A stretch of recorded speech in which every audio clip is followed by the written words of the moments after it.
before I could get in position to fire, somebody blew him out of the air. America is on the offensive. The strategy: leapfrog Japanese island strongholds. Take back the Pacific sky. War is like sports. When one is on a losing streak, one cannot win easily.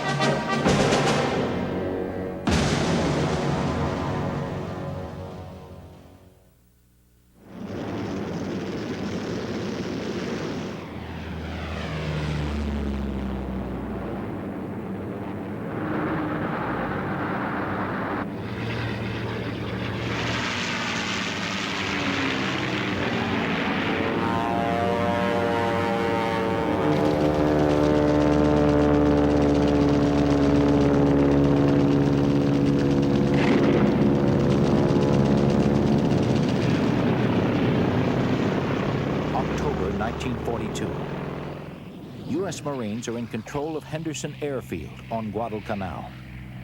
American planes have a vital land base in the South Pacific. Marine pilot Ken Walsh, Medal of Honor. And we were able to commence the offensive missions from Guadalcanal, clear up to Bougainville. We had the range, a combat radius of 325 nautical miles. And this was our stepping stone to eventually the road which led us to Japan. U.S. Army pilot John Mitchell. It was an all-out situation. We weren't out there playing tiddlywinks. We were out there to kill people. And they were out there to kill us, and we were out there to take back things from them that they had taken from us. U.S. intelligence cracks the Japanese naval and maritime code. They learn of an imminent attack to retake Guadalcanal. U.S. pilots are alerted to the route of the Japanese fleet. U.S. Navy pilot Scott McCuskey. There was a presumption that we had broken their code as far as we were on the ship concerned, or as far as I was concerned as a junior officer. And later I learned we actually had broken their code, and we were reading their mail. Before then, we could predict where the next battle would be. We fought according to our plans and had time to make strategy. However, it was as though the Americans knew all of our movements. I felt there was no way to stop the enemy. Americans track what they call the Tokyo Express, masses of enemy ships protected by a canopy of deadly fighters. The inevitable clash of powerful enemies creates electric suspense that crackles over the waters.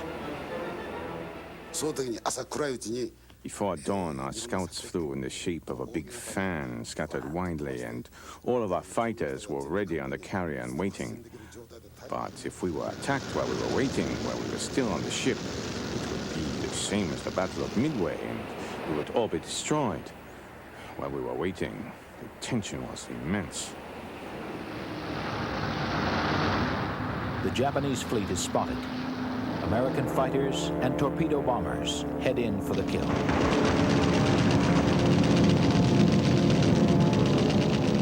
Vulnerable Japanese troop transports are blasted. Thousands of soldiers die in the waters off Guadalcanal. I think my wingman dropped a bomb right, I think, down the smokestack. Anyhow, that thing hit the midship. And of course, the ship was just loaded. I mean, there must have been 1,500 to 2,000 Japanese on board. There were reinforcements.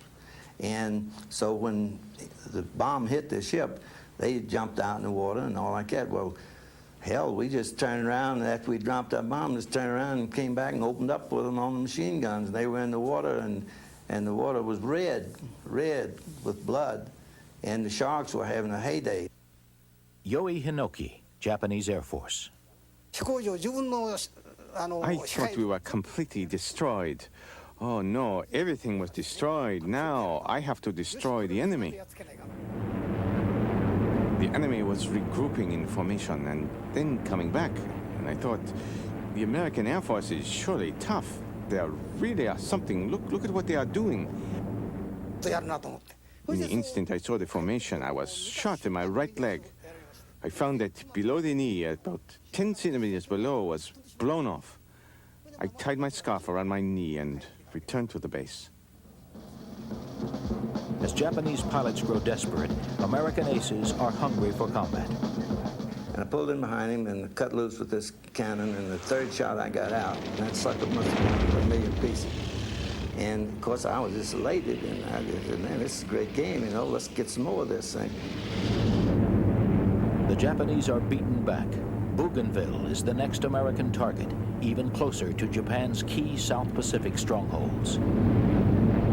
We started our march across the Pacific from island to island, groups of islands, to the Marianas. We're getting them, we're being able to secure islands, we're landing on them, and I would say that was really the beginning of where we felt that we're on the move all the way through to Tokyo. November 1943, U.S. Marines hit the beach at Bougainville. Their prime objective, the tiny island's airstrip. The field is taken. Japanese pilots, once masters of the Pacific sky, are now the hunted.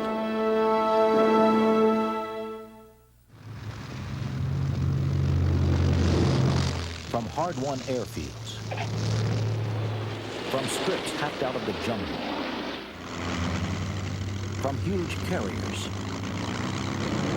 American bombers and fighters smash Japanese bases at Truk and Rabaul. Takeo Tanamizu, Japanese Air Force.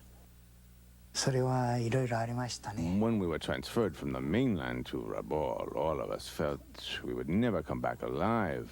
The fighter pilots and even the men on the battleships felt that way. We had to fly about 7 or 8 hours a day. It was really overload. Isolated, cut off from supplies, the Rabaul garrison is plagued by hunger and disease. American raids seem never to end.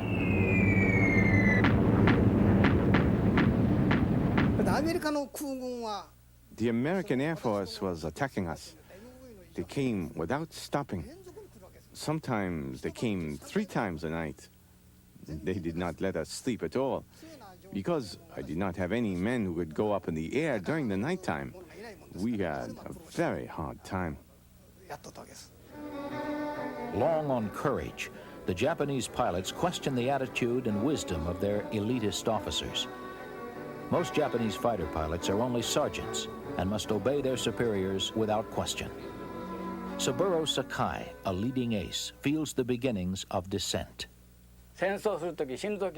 When we were going to die, we were told we were national treasures. But once we took off our pilot's uniforms, we were only non-commissioned officers, nothing more. This is a very, very bad thing in the Japanese Navy. According to a rumor, the American officers would listen to their men, even if they were only non-commissioned officers. The Japanese were quite different. Staff officers only issued orders. There's a Japanese proverb, good luck does not always repeat itself. You know, the Japanese always attacked the same spots, but the enemy came from unexpected directions. We did not adopt strategies based on information gathered from the field.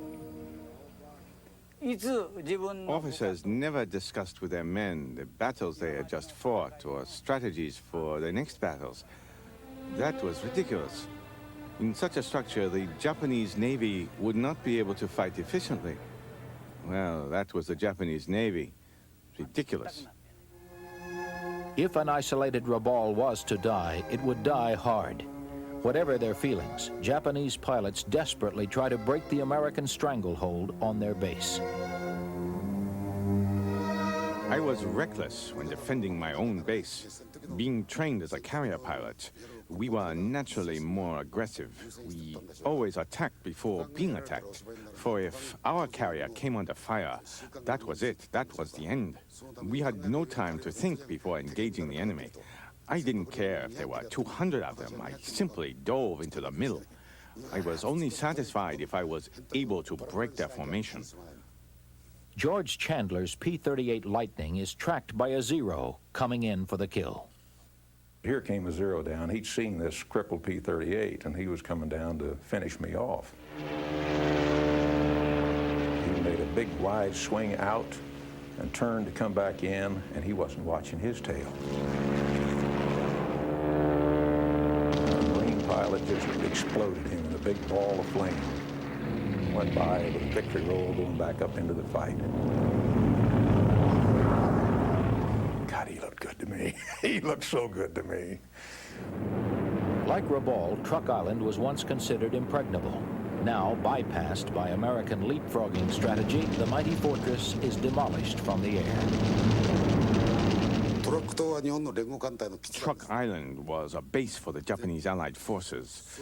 While we were in Rabaul, we gossiped where the Americans would attack next.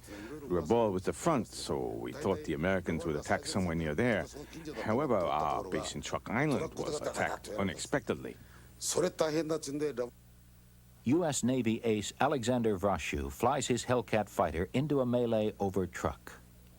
I took a look back over my shoulder, and good thing I did, because there were 4, 5, 6 Zeros already starting to come in our direction. I could even see the fire from their guns at the time.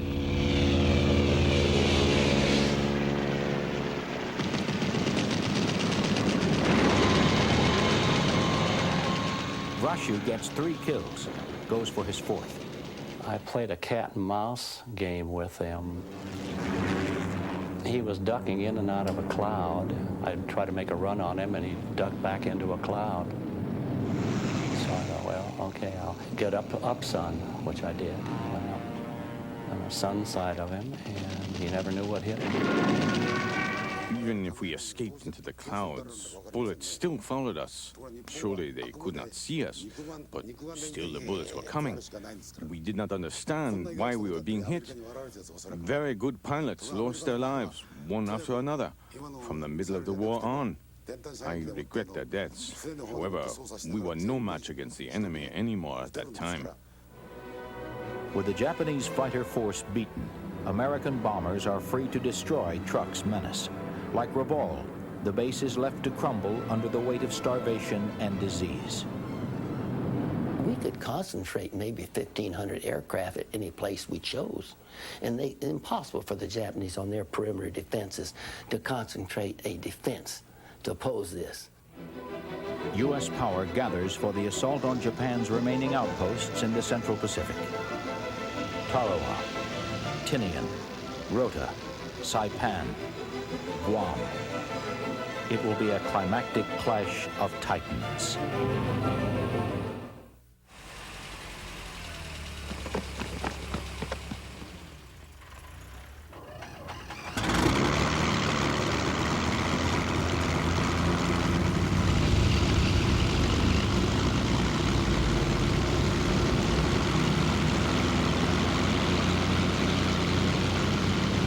The next American target, Saipan in the Marianas Chain. The island is within striking range of the Japanese homeland.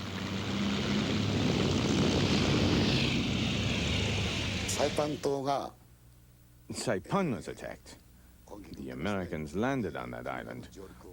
At the time, we were stationed at Truck. When we heard the Americans landed in Saipan, we became very alarmed. Saipan was within range of a raid on Tokyo.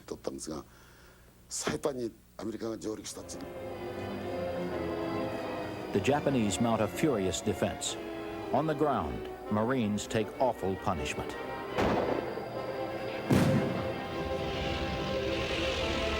U.S. bombers and fighters slash at Saipan's defenders. It was Sunday afternoon. So where is everyone Sunday afternoon? They're at the old club, they're in the swimming pool, they're having a few beers, you know, writing letters and such as this. So we're going to hit the Japanese Sunday afternoon, about maybe 2:30. That's what the brass figured out would be a good time. So we went in, but they don't think like us. They weren't at the old club. They weren't at the beach. They weren't writing letters. They were about 20,000 feet above us, and they came down on our back.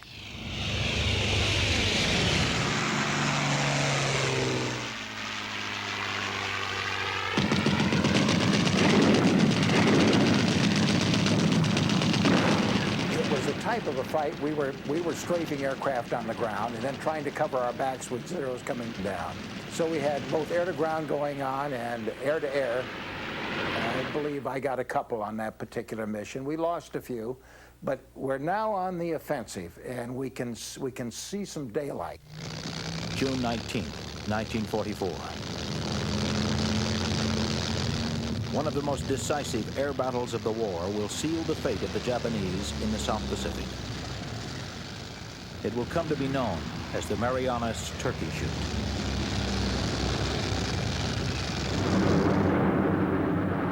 We were in perfect position for them, 2,000 to 3,000 feet, opposite direction, fighter pilot's dream.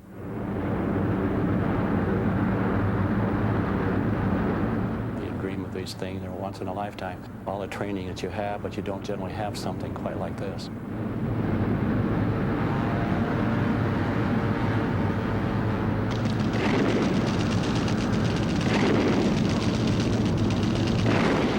Whoever had the altitude advantage dictated the terms of the battle, and very seldom was it a matter of endurance. These were short-lived, short-lived battles. They go on for 30 seconds, sometimes a minute or two. Vrashi blasts 5 planes out of the sky. I went after the 6th one and caught him just as he was starting to head on down. I must have hit his bomb because he exploded violently, right through the pieces of that one. Around, there were no more planes in the air, nothing but Hellcats. The Mariana Turkey Shoot that was it. That's when we took the heart out of them. We fought the last trained pilots in the Turkey Shoot in the Marianas. I think that was their last big show. That day, American pilots will tally more than 400 kills. Saipan falls. A month later, U.S. Marines retake Guam. When the Americans attacked, they attacked without interval. Well, I think this is due in part to, how do I call it, the American spirit of settlers in the frontier. I admire this very much. An American armada, Task Force 58, gathers to deliver a killing blow. Aboard the carriers, more than 1,000 planes. Our task force was so big that if you were up at 10 or 12,000 feet over the force, it stretched from horizon to horizon. We had 4 task groups, and each task group was a minimum of 4 carriers, usually 1 to 2 battleships, 2 to 4 cruisers, maybe 12 to 18 destroyers in each group. So you've got 4 groups sailing together, and it is a spectacle you'll never see again.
America's fighters and bombers are in range of the Japanese home islands. It is only a matter of time. When I looked down the islands, the sea looked so beautiful. I asked myself, what is a human being? What am I? I thought about the answer. Human beings are like worms. Worms were fighting each other down on the earth. It seemed to be so ridiculous. At that time, the value of my life seemed very small. I started to feel that I did not mind dying. American strike forces head for the Philippines, Iwo Jima, Okinawa. The fire that began at Pearl Harbor will soon rage through the skies over Japan.